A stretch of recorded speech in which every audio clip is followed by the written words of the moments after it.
मैं बार बार एक बात कहता हूं कि भारतीय जनता पार्टी अपनी मानसिकता में दलितों और पिछड़ों की घोर विरोधी पार्टी है। और यह बात उत्तर प्रदेश के आदित्यनाथ जी की सरकार ने बार बार साबित किया है। अब बांदा कृषि विश्वविद्यालय की भर्ती का मामला देख लीजिए। 15 में से 11 भर्ती एक ही जाति विशेष के लोगों की गई। इसका मतलब साफ है, आरक्षण के नियमों के खुलेआम धज्जियां उड़ाई गई। जातिवाद के चक्कर में आदित्यनाथ जी की सरकार ने आरक्षण का गला घोट दिया। एससी, एसटी, ओबीसी के लोगों का हक मार लिया, क्योंकि अगर आरक्षण के नियमों का पालन होता तो 15 में से 50% भर्तियां इस वर्ग के लोगों को मिलती।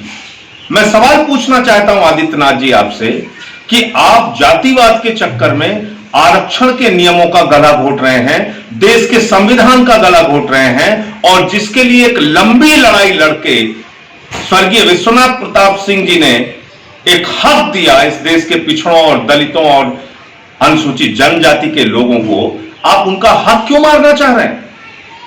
यह क्या हो रहा है उत्तर प्रदेश में? कभी शिक्षकों के 69,000 भर्ती में आरक्षण के नियमों का पालन नहीं किया जा रहा है। कभी आपके एक मंत्री अपने भाई का ईडब्ल्यूएस का कोटा बना के भर्ती कर ले रहे हैं, और कभी बांदा के कृषि विश्वविद्यालय में 15 में से 11 भर्ती एक ही जाति के लोगों की जा रही है। तो मैं समझता हूं कि महामहिम राज्यपाल जी को इस मामले में तत्काल हस्तक्षेप करना चाहिए और ये भर्तियां तुरंत रद्द करनी चाहिए। मैं बार बार एक बात कहता हूं कि भारतीय जनता पार्टी अपनी मानसिकता में दलितों और पिछड़ों की घोर विरोधी पार्टी है। और यह बात उत्तर प्रदेश के आदित्यनाथ जी की सरकार ने बार बार साबित किया है। अब बांदा कृषि विश्वविद्यालय की भर्ती का मामला देख लीजिए। 15 में से 11 भर्ती एक ही जाति विशेष के लोगों की गई। इसका मतलब साफ है, आरक्षण के नियमों के खुलेआम धज्जियां उड़ाई गई। जातिवाद के चक्कर में आदित्यनाथ जी की सरकार ने आरक्षण का गला घोट दिया।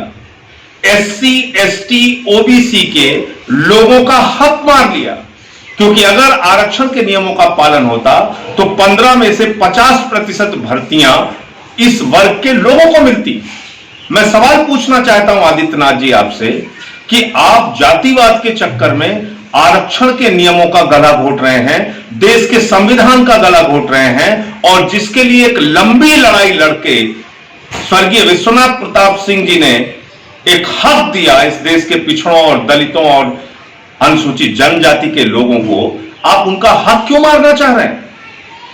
यह क्या हो रहा है उत्तर प्रदेश में? कभी शिक्षकों के 69,000 भर्ती में आरक्षण के नियमों का पालन नहीं किया जा रहा है। कभी आपके एक मंत्री अपने भाई का ईडब्ल्यूएस का कोटा बना के भर्ती कर ले रहे हैं, और कभी बांदा के कृषि विश्वविद्यालय में 15 में से 11 भर्ती एक ही जाति के लोगों की जा रही है। तो मैं समझता हूं कि महामहिम राज्यपाल जी को इस मामले में तत्काल हस्तक्षेप करना चाहिए और ये भर्तियां तुरंत रद्द करनी चाहिए।